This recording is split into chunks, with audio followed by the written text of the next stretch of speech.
তোমরা সবাই ভালো আছো? বন্ধুরা, আজ তোমাদের আমি কম্পিউটার বা ল্যাপটপে কিভাবে একটি ফাইল খুলতে হয় সেটা তোমাদের আমি দেখাবো। তো আমরা শুরু করি।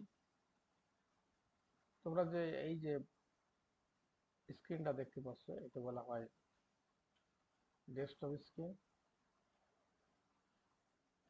এই স্ক্রিনে মাউস দিয়ে ডান বাটন ক্লিক করবো আমরা। প্রথমে ডান বাটন ক্লিক করবো। ডান বাটন ক্লিক করার পর দেখবো একটা ডায়াল বক্স আসে। এই ডায়াল বক্সের এখানে আছে নিউ। এই নিউ এ ক্লিক করবো।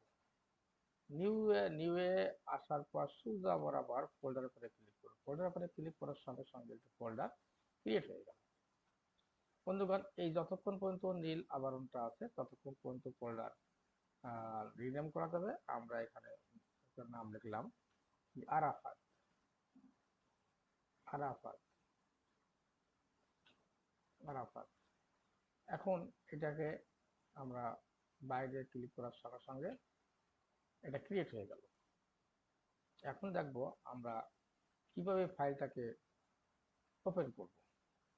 ফাইল উপরে ডাবল ক্লিক করলেই ওপেন হবে। ডাবল ক্লিক করার সঙ্গে সঙ্গে ওপেন হয়ে গেল।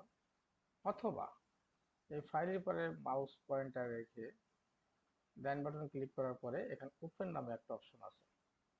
এই ওপেনে ক্লিক করে বা ইন্টারে চাপ দিল প্রেস করলেই ওপেনে দেবে। আর ওপেনে ক্লিক করলো, ওপেনে ক্লিক করার সঙ্গে সঙ্গে ফোল্ডারটা ওপেন হয়ে গেল।